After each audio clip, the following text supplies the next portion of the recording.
My dear buddies, welcome back to we Vidyarthi. तो मैं हूँ कांक्षा, आपकी साइंस टीचर, और हम कर रहे थे क्लास 7 बुक क्यूरियोसिटी का चैप्टर नंबर 11 जो कि फिनिश हो चुका है। अगर अभी तक आपने वीडियोस नहीं देखी तो फटाफट से जाइए, पहले चैप्टर की पूरी वीडियोस देख लीजिए।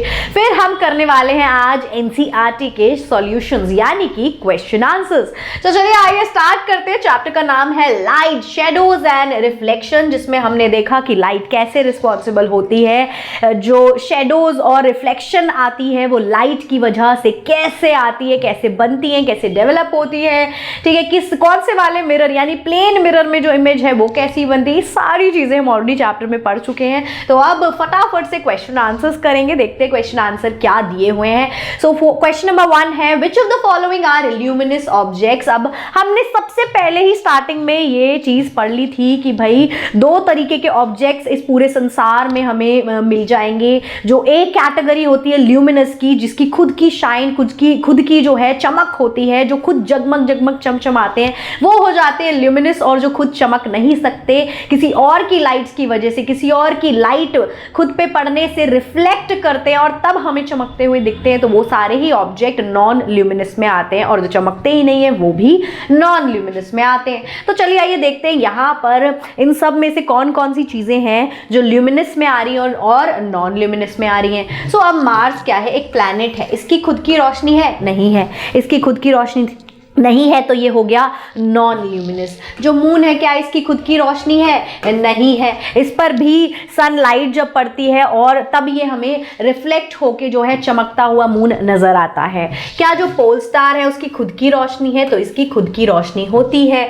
जो सन है उसकी भी खुद की रोशनी है। इनफैक्ट जो मेन सोर्स ऑफ लाइट होता है हर चीज के लिए, ठीक है, धरती के लिए, हर प्लैनेट, हर चीजों भी हमें चमकती हुई दिख रही है, उसके लिए और हमारे लिए भी, हमारे हर काम के लिए, खाना खाने, हर चीज के लिए जो मेन सोर्स ऑफ लाइट हमारे पास एक प्रेजेंट है वो सन ही होता है। तो सबसे बड़ा और इंपॉर्टेंट तो सन है ही।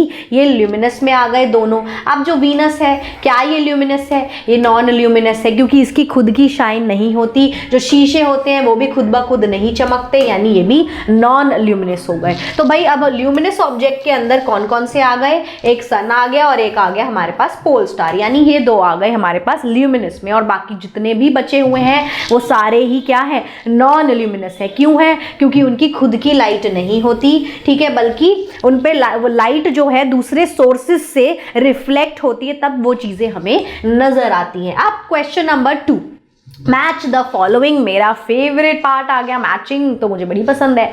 तो चलिए मैच कर लेते हैं फटाफट से। पिन होल कैमरा जो होता है, सबको पता है कि बिल्कुल छोटे से हम होल से जो है अंदर देखते हैं कि इमेज कैसी नजर आ रही है, ठीक है। तो जो इमेज है हमेशा आपको कैसी नजर आएगी? उल्टी नजर आएगी पिन होल कैमरा में, समझ गए। पिन होल कैमरा में जो इमेज होती है वो स्क्रीन पर बन रही है, बेसिकली कुछ ऐसा ही फंडा यहाँ पर होता है। यहाँ पर लाइट रिफ्लेक्ट होती है, तो तब हमें वो चीज दिखती है। तो वो चीज हमें उल्टी टेढ़ी, मतलब अपसाइड डाउन, ठीक है, उल्टी नजर आती है इस तरीके से।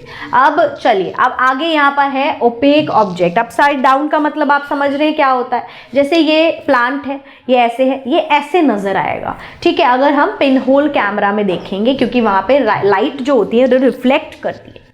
ओपेक ऑब्जेक्ट क्या करते हैं? लाइट को ब्लॉक कर देते हैं कंप्लीटली। अब अगर लाइट पड़ रही है, टॉर्च की मान लो लाइट पड़ रही है, और मैं इस तरीके से ये ऑब्जेक्ट जो है लाइट के बिल्कुल सामने लगा दूंगी, तो लाइट जो है उसका रास्ता ब्लॉक हो जाएगा और फिर हम जो है देख नहीं पाएंगे अच्छे से चीजों को, ठीक है। तो ब्लॉक कर देता है ओपेक ऑब्जेक्ट, क्योंकि वो आर पार क्रॉस नहीं हो सकती लाइट, उसके साइडों से ही निकल पाएगी। तो जितने हिस्से में वो चीज है उतने हिस्से से लाइट जो है आर पार नहीं हो पाएगी। तो हो सकता है उस चीज की फिर क्या बन जाती है? पीछे शेडो बन जाती है, अगर पीछे कोई स्क्रीन या वॉल ऐसी कोई चीजें हैं। अब ट्रांसपेरेंट ऑब्जेक्ट में क्या होता है? अप्रोक्सीमेटली जो लाइट होती है वो पूरी तरह से जो है पास हो जाती, कंप्लीटली ट्रांसपेरेंट चीजों में से, जो ट्रांसपेरेंट ग्लास है या कोई भी ऐसी चीजें हैं, ठीक है, ये देखिए ट्रांसपेरेंट ग्लास हो गया, इसमें से आर पार जो है लाइट पूरी तरह से पास हो जाएगी। अब शेडो जो है, the dark region form behind the object. अभी जो मैंने बताया कि अगर मैं लाइट के टॉर्च के जस्ट आगे एक ऑब्जेक्ट रख दूंगी और उसके पीछे एक वॉल या स्क्रीन है, तो वहां पीछे क्या होगा, उस चीज की शेडो बन जाएगी बिल्कुल उसके ही सामने, और वो रोशनी जो है अगर वो फैल के यूं जा रही होगी तो उसके साइड से जितनी निकल पाएगी उतनी उधर साइडों में वो रोशनी नजर आएगी, और बीच में वो डार्क सा पैच नजर आएगा, उसी चीज की इमेज बनी हुई होगी डार्क कलर की, जिसको हम उसकी परछाई या शेडो बोलेंगे। समझ गए? चलिए, ये मैच द फॉलोइंग हो गया, नोट डाउन करना है कर लीजिए, फिर हम बढ़ जाते हैं आगे क्वेश्चन नंबर 3 की ओर। ठीक है, तो अब यहाँ ये जो क्वेश्चन आंसर्स का है पार्ट 1 है, इसके बाद पार्ट 2 भी आएगा, तो आप पहले 6 क्वेश्चंस यहाँ हम देखेंगे, फिर बाकी के 6 क्वेश्चंस नेक्स्ट वाले पार्ट में पढ़ेंगे। तो चलिए, क्वेश्चन नंबर 3 क्या है। अब यहाँ साहिल, रेखा, पैट्रिक और कासिमा ये सब ट्राई कर रहे हैं ऑब्जर्व करने के लिए। क्या ऑब्जर्व करने के लिए? Candle flame through the pipe. ठीक है, यहां पर इन्होंने कैंडल का फ्लेम रख दिया। ये जो पाइप है, ये देखो सीधी वाली साइड जो है रेखा यहां से देख रही है ना, रेखा की आंख जो है बिल्कुल सीधी है, जबकि ये जो इधर घुमा वाला साइड है पाइप का, यहां से साहिल देख रहा है, इस साइड से कौन देख रहा है? पैट्रिक देख रहा है, इस वाले साइड से देख रही है नीचे से कौन? कासिमा।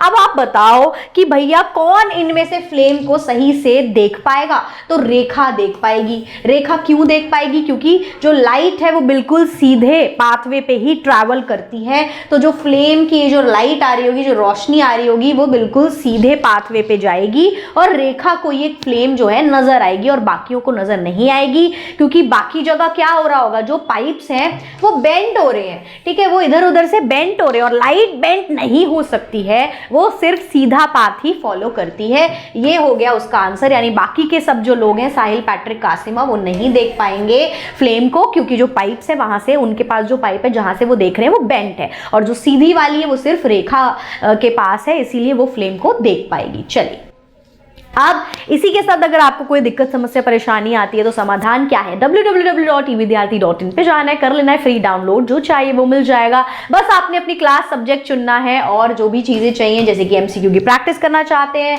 एनसीईआरटी के सॉल्यूशन ढूंढ रहे हैं, sample paper, important question, previous year के क्वेश्चन पेपर, या फिर कोई वीडियोज, नोट्स, और क्योंकि एग्जाम पास है तो फटाफट से जाइए, कम से कम 2 सैंपल पेपर्स तो कर लो बेटा। ठीक है, हेल्प मिलेगी, गाइडेंस के लिए आपके पास पूरा ये प्लेटफॉर्म है, वो भी फ्री में हम आपको ये सारी चीजें दे रहे हैं। तो चलिए, अब आ जाते हैं क्वेश्चन नंबर 4 की ओर। अब यहां हमें इमेज को देखना है जो फिगर में हमें दिखाई हुई है, और सिलेक्ट करना है correct image showing the shadow formation of a boy, कि इसमें से कौन सी, मतलब इसमें से हमें करेक्ट इमेज चुननी है कि करेक्ट तरीके की शैडो जो है इस बच्चे की कौन सी वाली इसमें से इमेज में बन रही है, यानी कि सन के हिसाब से, सन कहाँ है और बच्चे की शैडो कहाँ बन रही है, तो इसके हिसाब से क्या ये जो शैडो बना रखी है इन्होंने, ये सही बन रही है, क्या वही बनेगी या नहीं बनेगी, ये हमें बताना है।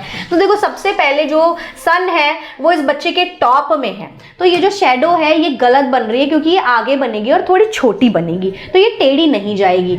दूसरी क्या है, देखो सन यहाँ पर है, तो शैडो कुछ इस तरीके से बनेगी, ये ऐसे नहीं बनेगी जैसे दिख रही है। अब यहाँ पर सन है तो शैडो यहाँ पर बनेगी फिर से। अब ये देखो, यहाँ सन है तो शैडो देखो यहाँ बन रही है और लंबी बन रही है, तो यानी ये वाला एकदम करेक्ट ऑप्शन हो गया, डी वाला करेक्ट ऑप्शन हो गया। ठीक है, so the boys shadow is formed based on the light source. ठीक है, तो बॉय की जो शेडो है वो किसके हिसाब से बन रही है कि जो लाइट सोर्स है वो उसके कहाँ पर है। जैसे अगर ऊपर आ रहा है, सन बिल्कुल ऊपर है, सन बिल्कुल पीछे है मान लो। ठीक है, अब अगर सन बिल्कुल पीछे है और सर के ऊपर है, तो जो सर है वो थोड़ा, जो पीछे का हिस्सा है वो थोड़ा ब्लॉक करेगा लाइट को, तो आगे शेडो जो है वो छोटी बनेगी। अगर इधर से बन रही है तो अलग बनेगी, इधर से बन रही है तो अलग बनेगी, मतलब इधर से लाइट आ रही है तो शेडो अलग बनेगी। ठीक है, ये डिपेंड करता है। So if the light is coming from the above, अगर लाइट आगे से आ रही है तो जो shadow I will fall below.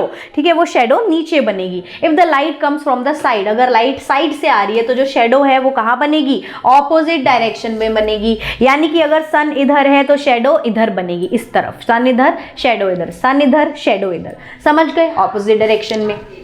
दस option D is the correct image. ठीक है, तो इसके हिसाब से ये वाला जो फंडा अभी मैंने बताया कि सन जिधर है उसके ऑपोजिट डायरेक्शन में शेडो बनेगी, तो वो सिर्फ डी वाली इमेज में आप देख सकते हैं हो रहा है। तो इसी वजह से जो डी वाला ऑप्शन है ये एकदम करेक्ट है, क्योंकि देखो सन इस तरफ है और शेडो ऑपोजिट बन रही है, तो D option is the correct option. समझ गए? चलिए question number 5, the shadow of a ball is formed on a wall by placing the ball in front of fix torch. मान लो कि मैंने एक फिक्स टॉर्च ले ली इस तरीके से और यहाँ पर गोल बॉल रख दी है, इस तरीके का कुछ ये हमें बोल रहे हैं। अब फिगर दिया हुआ है, अभी आगे दिखाएंगे। सो उस फिगर में हमें नजर आएगा कि एक टॉर्च है और यहाँ पर उसके आगे एक बॉल है। अब क्या है, दो सिनेरियोज हमें दिए हुए होंगे। The ball is closer to the torch, एक में तो जो बॉल है वो टॉर्च के पास रखनी है और दूसरे वाले में जो बॉल है वो टॉर्च से दूर रखनी है और स्क्रीन के पास रखनी है। समझ गए? स्क्रीन या वॉल के। अब choose the most accurate representation of the shadows, हमें ये चुन लेना है। अब हमें दो शेडो बनी हुई दी हुई होंगी फोटो में ही, ए और बी करके। सो हमें उनमें से चुनना है कि जो 1 वाला सिनेरियो है क्या उसके लिए ए वाली शेडो ठीक है या बी वाली शेडो ठीक है। तो हमें ये बताना है कि ए और बी के जो ऑप्शंस हैं, ये देखिए ये ए और बी के जो ऑप्शन है, क्या जो इसके सामने ये शेडो बनी हुई है ये इन्हीं की करेक्ट शेडो है। तो आइए एनालाइज करते हैं, देखते हैं। अब यहाँ देखो टॉर्च है और बॉल क्या है, टॉर्च के पास है। तो अब टॉर्च के पास होने का मतलब क्या हुआ कि जो रास्ता है वो बहुत ज़्यादा ब्लॉक कर दिया है बॉल ने, तो बहुत ही थोड़ी सी लाइट साइड से निकल के जाएगी। तो इस वजह से होगा क्या कि जो शेडो बनेगी बॉल की वो बड़ी बनेगी। ठीक है, जो शेडो बनेगी बॉल की वो बड़ी बनेगी और आसपास जो लाइट पहुंचेगी वो थोड़ी कम पहुंचेगी। सो इस तरीके की इमेज आएगी, यानी बी वाली इमेज यहाँ पे करेक्ट हो जाएगी। अब अगर बॉल दूर है, दूर होने की वजह से क्या हो गया कि जो बॉल है वो थोड़ी छोटी लगेगी, छोटी नजर आ रही है। ठीक है, वो कम रोशनी को ब्लॉक कर पाएगी, तो ज्यादा से ज्यादा रोशनी उसके आर पार निकल जाएगी और बॉल क्योंकि इतनी सी ही दिख रही है तो बस इतनी सी, यानी छोटी और शार्प इमेज बनेगी, सॉरी शेडो बनेगी इस तरीके से। देखिए ठीक है, छोटी और शार्प शेडो बनेगी ये वाली। चलिए इसी के साथ बढ़ जाते हैं, अब यहाँ पढ़ लेते हैं फटाफट से। ये रीजनिंग आप लिख लेंगे, नोट डाउन कर लेंगे। तो सिनेरियो 1 में क्या हो रहा है, बॉल जो है क्लोज है टॉर्च के और वॉल से दूर है। ठीक है, तो जो शेडो है वो कैसी होगी, लार्ज और ब्लरी होगी, दीवार पे क्लियर नहीं होगी इतनी ज़्यादा और बड़ी बनेगी। और जो उसका करेक्ट रिप्रेजेंटेशन है 1 का वो है बी, यानी 1 को बी से मैच करेंगे। और जो दूसरा वाला सिनेरियो है सेकेंड वाला, उसमें जो बॉल है वो बहुत ही पास है दीवार के और दूर है टॉर्च से। तो यहाँ पर जो शेडो है वो कैसी बनेगी, शार्प बनेगी और छोटी बनेगी। तो यानी करेक्ट रिप्रेजेंटेशन सेकंड सिनेरियो के लिए क्या हुआ, ए वाला हो गया। चलिए इसी के साथ बढ़ जाते हैं नेक्स्ट क्वेश्चन की ओर, जो कि है क्वेश्चन नंबर 6। अब यहाँ क्या हो रहा है, बेस्ड ऑन फिगर 11.18, अगर हम फिर से इस फिगर को ध्यान से देखें तो हमें पोजीशन ऑफ टॉर्च जो है मैच करनी है column A with the characteristics of ball shadow in column B.